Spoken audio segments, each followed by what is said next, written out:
Right, hello and welcome to Canberra Metalheads. This is a special edition of the show on the road. We're at Stupid Old Studios in Melbourne.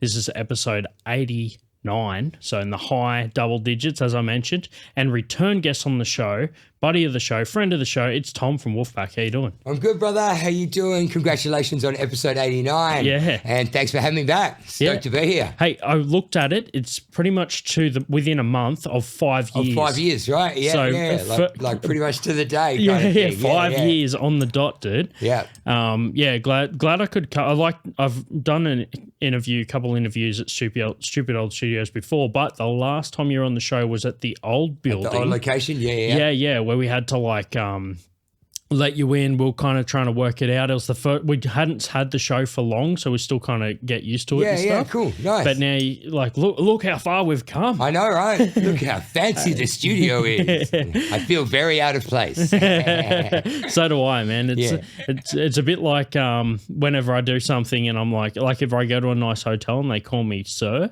you don't need to say that unless you're about to say you need to leave. That's the same. We're the same. Whenever we do a show and there's a drum riser, we're like, is this the right place for us? You sure we should be here?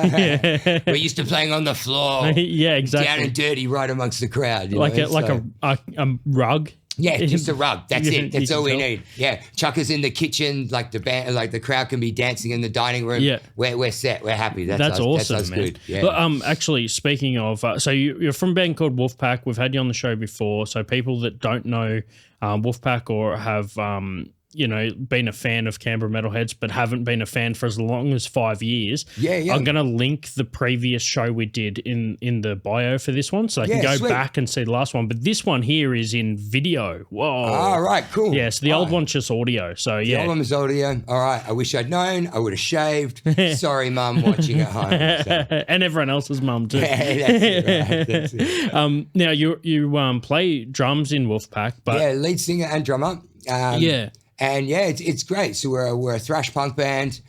We love a crossover, very political minded, and we're a 100% not-for-profit band. So we're lucky enough to be doing music. To have an outlet for expression is amazing, and I think it's crucial for everyone. Like whether it's poetry, writing, gardening, playing an instrument, whatever, like you need that stuff in your life, man. Like you need to be able to get your emotions out and to do that in a creative way. And we're lucky enough with Wolfpack to be able to do that with music. Yep. And we're all very ardent animal lovers. And so we decided, well, look, being on the road and doing all this stuff, that's reward enough. Like we don't need money from it. And so we came up with the concept of being a not-for-profit band.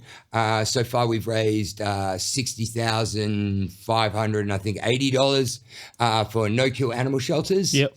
And also had an unreal time doing it. Been lucky enough to tour the world and do all this cool stuff, but also help out the animals, So it's punk and it's punk with a cause, and that's the way it should be. Like everything should be for a cause. Life should be for a cause. Yeah. I mean, there's a bunch of bands out there not doing it for profit anyway, but you guys are actually helping people. Yeah. Well, I mean, helping animals anyway. That's it, and it's good. Like it makes us work harder.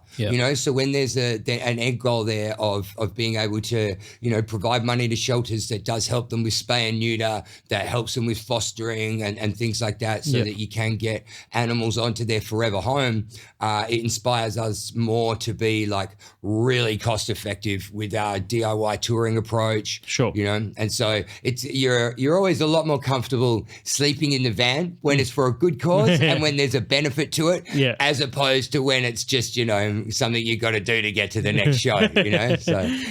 So it makes our life easier too, really. Yeah, good stuff. I love getting punk bands on the show because it's one of the few times that I actually don't need to do as much talking. Like I can just hand it over to the punk guy that's just happy to just chat and carry it. I mean, look, that's the beauty of the punk scene. Like it is so community oriented, and the same with the metal scene, But punks are a little less proficient with their instruments. So we got to make up with that with personality. Maybe. I don't know. That's a bit like that's a bit unfair. There is some amazing punk musicians out there, but no, dude, I've been in the same field, but just I got to make up for my looks with my ability to be funny. So like I got to play the yeah. Don't worry, dude. We're all punching above our weight here in some way, shape, or form. That's it. Well, I got no looks, so I'm gonna have to just do energy. I'm just like, all right, just energy, just bundle of energy. That's what I got to get through. So you definitely do bring a lot of energy, and you're I think one of the few bands that I've seen that actually where the vocalist is the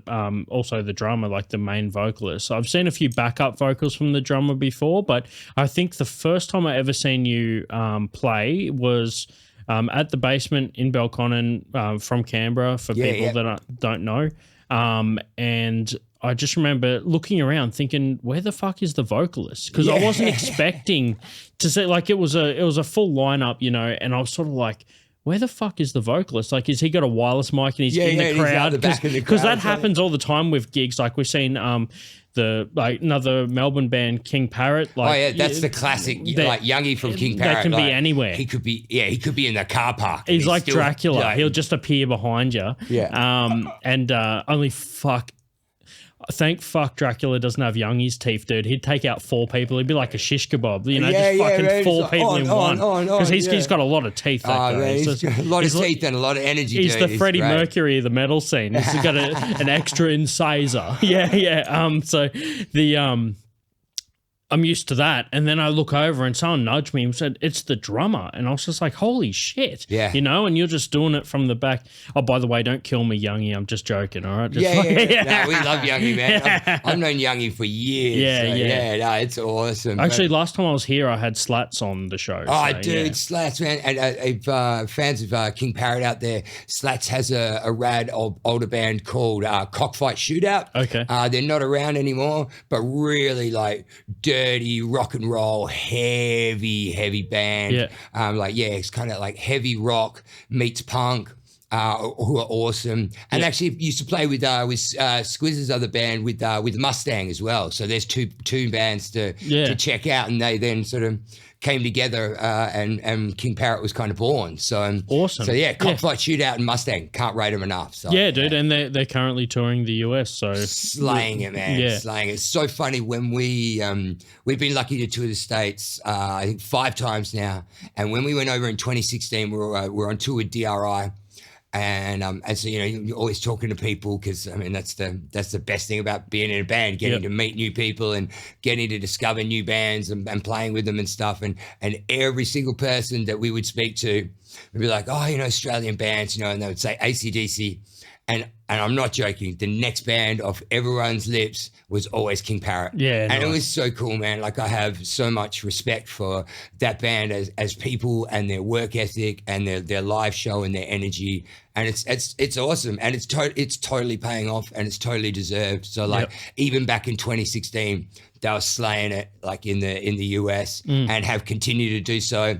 And, you know, now we're just casually over there playing with Lamb of God and stuff. Like, go boys! It's awesome. Yeah, it's so good. Yeah, well, when I had Slats on the previous show, I was talking about all that and how many like holy fuck moments he had. Oh, yeah. You know what I mean? Like they played a venue in Canberra. It's no longer running anymore, called the Magpies Club. Okay, yeah, I remember the downstairs one. Yeah. Played there. It was a fucking dirty mosh pit, but it was also kind of like a bit of an RSL sort of vibe. So like there'd be just a full metal gig going. Yeah. And next year there'd just be like a bunch of people there were just having a beer after work.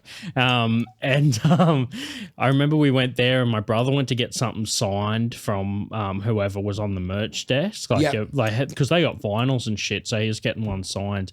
And he said that he was just like, all right, man, hey, how you going? I'll grab that. Like whoever was on the merch desk. I forgot who it was. I think it was Toddy, actually. Okay, yeah. And because they just went to Toddy from Slats, from Skitsy. Skitsy, yeah. I interviewed Skitsy as well in Canberra he did like a drum clinic thing. Okay, cool. So, anyway, and he said that he froze up because he was like, oh shit, these guys have been fucking touring the States and shit. Like he took, like they went from like the bands that like he was mates with to like, oh, they're the next level. I don't know if they'll like if I'm cool enough anymore. Yeah, you know? yeah. But yeah, you're saying you did the States with DRI, but you also just came back from a like Euro tour, like Yes, UK or whatever. Yes. Yeah, We did Europe in May. So it was like Germany, Switzerland, Italy, and stuff. Yeah. And phenomenal. Like, you know, for anyone who's in a band out there, like I really do recommend, especially getting to Germany. Like they have a real focus on production. So like all the venues have amazing staff and super supportive. You know, you roll in at like 3:00 in the afternoon and you'll be about to start unloading the van, and someone from the venue will come out and be like, no, come inside. And there's coffee and there's pastries and there's fruit. And you sit down for an hour and you just get to meet all like the staff that are working there that day. Oh, shit. You all hang out, and then like it gets to 4:00 and then you load in, and they'll all come out and give you a hand loading in. And then so then you load in, do your sound check, stuff like that. And in between like load in and sound check, someone's brought in like vegan catering and there's amazing curries and stuff. Yeah. And so after sound check, before doors open, you'll sit down and have like a family meal. And then doors open and the rider comes out and you party on. The shows are great, crowds are great, everyone's super into the music. And it was just a really nice way of doing things where they have like a real appreciation for the artists, but also they understand that, you know, the artists want to do more than just be working, you know, like whenever we're at a gig, we always run our own merch because that gives us a chance to meet more people and stuff. And it's the same for all these people that are working in venues in Germany and stuff. They're there because they want to meet people and they're sociable and they want to meet artists. And yes, they're incredibly professional, but also at the same time, they spend the time to get to know the bands. And that's a really amazing dynamic. And it's not like anything that we've experienced. Like, you know, obviously venue staff are great and stuff like that, but a lot of the time they're just so busy. Whereas in Germany, they've found the time and they've created a format to incorporate it all in together. And that was something that we just found amazing. So beautiful and inspiring. The shows are better for it because, you know, as soon as there's a great vibe in a room and there's a great vibe around you, you play better shows, man. Like, you know, there's nothing worse than playing a gig and you've got like the surly sound engineer and it's like, dude, you know, that stink that you're giving off from being negative, like that stays on the stage when you're back behind sound booth, and we're now playing in that stink, man. So you know, you got to give it extra hard to like try and overcome that. Like the more positivity that there is, same as in life, you know, like the more positivity that you can create and generate, the better it is overall. And that's, you know, that's what people want. Like it's nice to be surrounded by smiles, you know. Like I love to be smiling, but whilst I'm moshing the hell out, you know. I want to be in a circle pit, going ballistic, bouncing off dudes, getting fucking Doc Martens to the head as people are stage diving by, but all with a smile. Like that's wicked, you know. And so I think the more that we can create environments like that, and there are, you know, we're so lucky to have amazing venues that I've, you know, unfortunately do it tough here because it's, you know, we just don't have the population. Germany is blessed by that population. But, you know, there's a lot to be said for positivity. There's a lot to be said for leading with a smile and, you know, making a nicer environment for everyone. It's really good, you know. But then it's even, you know, on the other hand, you get to LA, right? And LA's got the same population, like massive thing going on like Germany. And that's a free for all. But you know, guns will do that to you, right? So. Exactly, man. Like I think that it's cool to experience other countries as well, like seeing what else is out there as far as, like you said, the catering and the like. I spoke to there's a Sydney band, I don't know if you remember these guys, called Tensions Arise. Yeah, man, I remember Tensions Arise. And I was talking to Kazzy, the singer, and he was saying that because they did a tour in Japan, and when they finished, they came and did a gig in Canberra. And when they went out, they were fully wearing all their like Japanese like samurai gear and all this shit, like just because they just came off the Japanese tour. And they had like sumo headbands and crap on, like when they got on stage. And I was like, what was it like? And they were like, dude, they are just so happy to see another country planning 100%. To come out. Like, so I think must be similar everywhere. Like people are just happy to see someone rock up and be like, we took the time to come to your venue. You know? Yeah. Japan's a great place to tour. What's Wolfpack called? It's Arufa Pakades is how you say Wolfpack in Japanese. And Japan's really cool. It's interesting because it's so big, you know, so you can go to Japan. Tokyo has the same amount of people in the city as the whole of Australia. Holy fuck. Right? So you can go to Tokyo and you can do a 6-day tour of just Tokyo, right? And so I think we did like Kobe, Osaka. There's a venue called Hokage in Osaka. Yeah. If you're ever over in Japan, go to that place, man. It's awesome. But yeah, you can do a tour in Tokyo that is like 6 to 8 shows, all these in all the different sort of regions of Tokyo, the city, without overplaying, you know, which is wild. And that's like, you know, for any bands doing DIY touring and stuff, like I know it looks weird when you're sort of like, one city, 6 shows, and then same again with like, you know, with LA, with like Los Angeles over in the States, 6 to 8 shows in one city. It's not like you can drive 2 hours in LA, be playing to, you know, on a Tuesday night, to 200 crew that are completely different to the 200 crew you're playing to on Wednesday night, which is just another 2 hours drive away. Like it's that big, and there's that much density of population. So, you know, you can, there are definitely ways to tour smart out there. So don't ever feel sort of too intimidated by it. Like, you know, just Wayne's World to it, man. If you build it, they will come, right? There's another punk band. Well, they're kind of like a drum and bass, but they got real heavy sort of punk vibe called Dead. Yeah, I know Dead. Yeah. So my brother put on a gig, Lukey put on a gig that where he had Dead playing at it. Yep. Literally, the purest form of drum and bass is literally a drummer and a bass guitarist.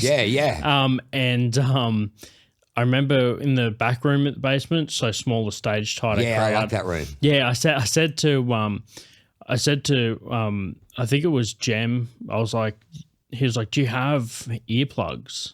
And I was like, hang on just one sec. And he goes, don't worry about it. And I was just like, okay, whatever.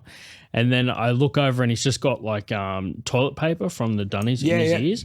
And I'm like, that's some punk shit there, man. Like, dude, like tech death dudes would have like the fucking the proper like, noise cancelling. But like you take an old punk head to just be like, it's okay, I can improvise. And I think it's like that with touring. Like you just, if you're just out there, it'll like, I know there's obviously some major points you got to hit. Like, all right, as long as we've got a venue, we've got a way to get there and we've got our gear, the rest is sort of, I think you can over plan and then you kind of set yourself up to be in a spot when it doesn't deliver. Yeah, and look, I think a lot of the time as well, like the more you can plan, the better. But you just got to realize that once you're on the road, like you just don't know. So you just got to be so adaptable, and you've just got to be willing to roll with the punches. Like, so you know, when we were touring with DRI, we were driving the back line.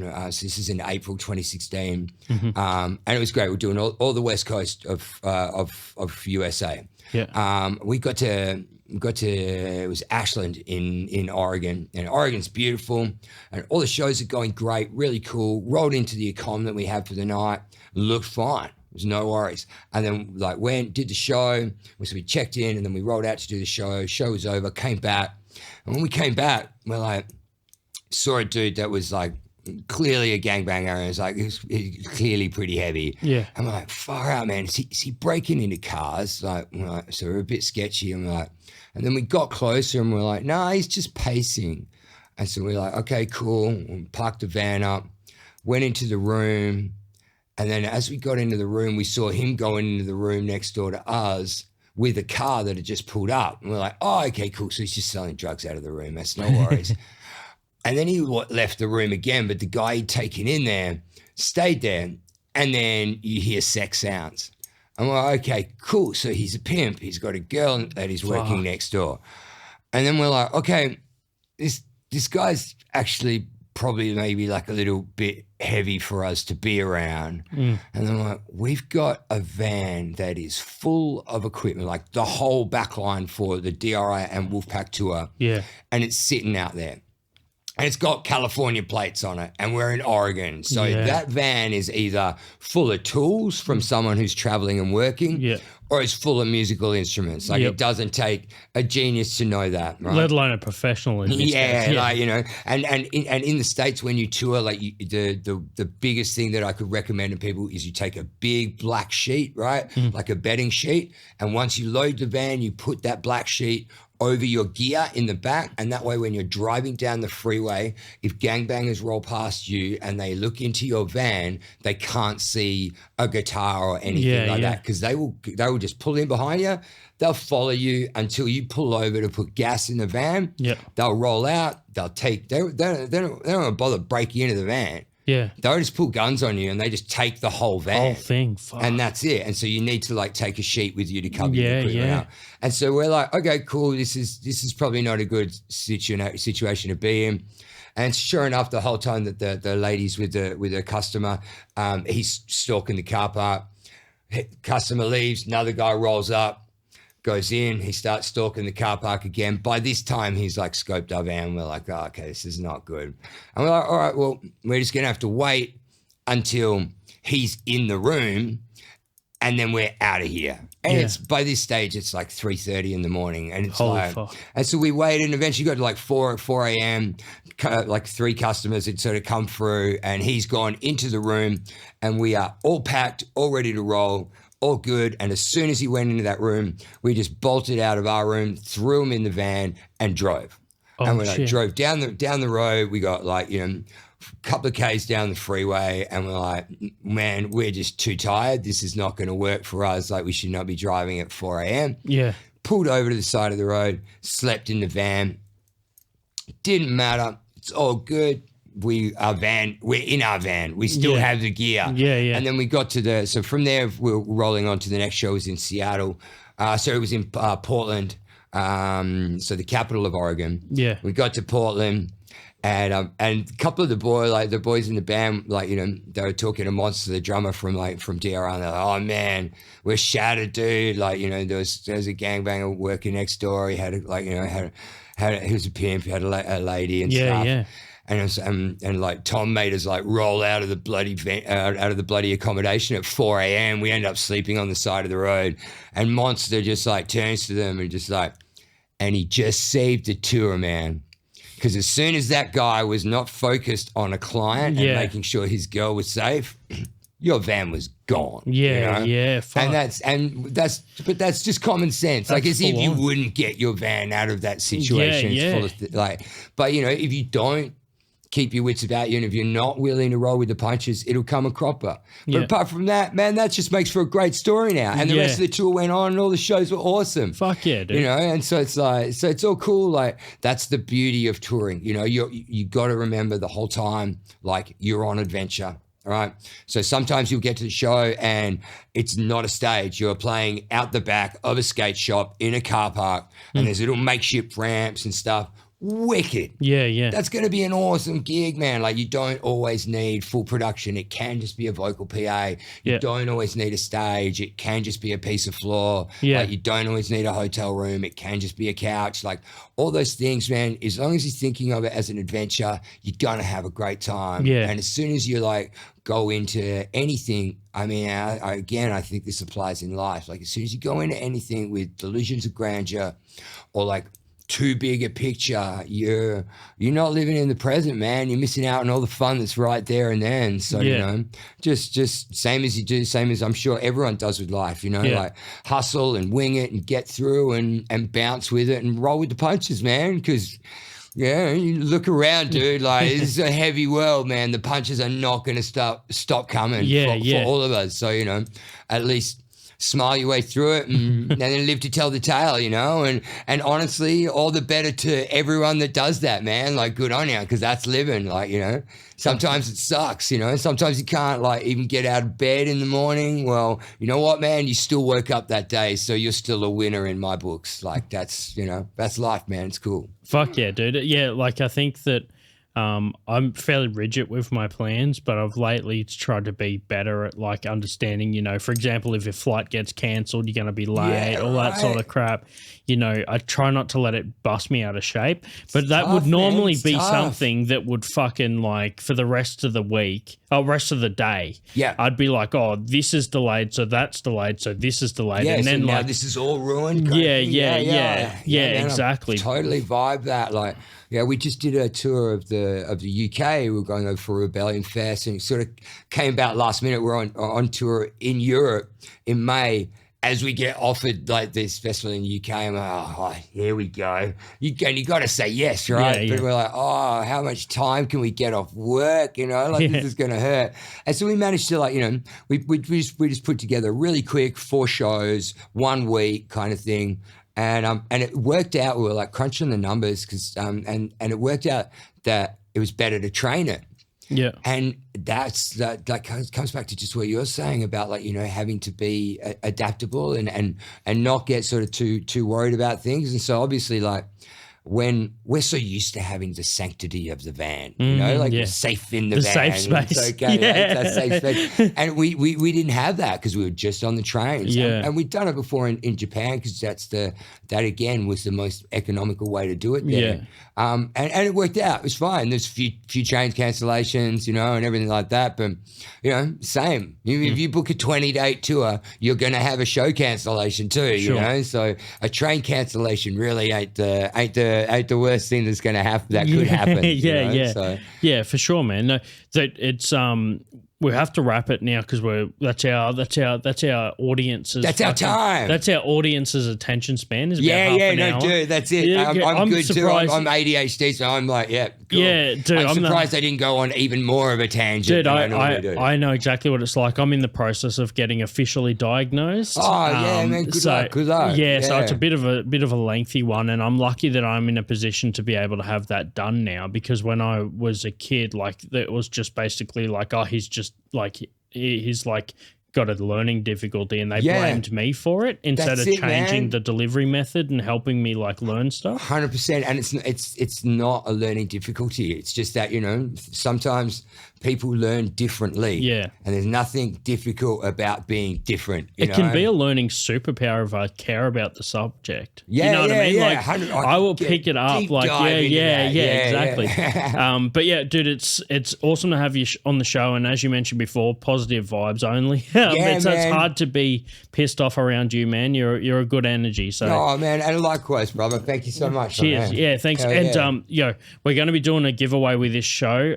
So there'll be details in the post, but basically you'll be able to win yourself a piece of Wolfpack merch, which I'll queue up. Man, I'll get some CDs to you. Get some stickers. Whatever we can queue up. I'll G up. You just do what I say, which is sharing the show, and I'll organise what sort of shit. I'll share the show. I'm telling the audience. I'm like, you guys. You will share the show, and I'll share my love to each and every one of you, and like, thanks for listening and stuff, and all that jazz, man. Yeah, that's the wrap on episode 89. Thank you for listening. Cheers. Shred on. All right, now give us a Wolfpack song that we'll play after this. So this song, even just a section of the show.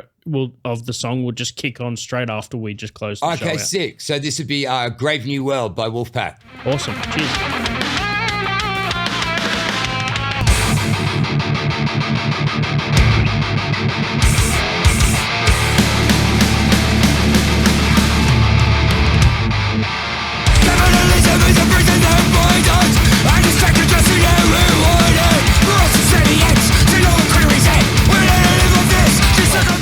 There is a little secret in this show which alludes to what the next show is going to be.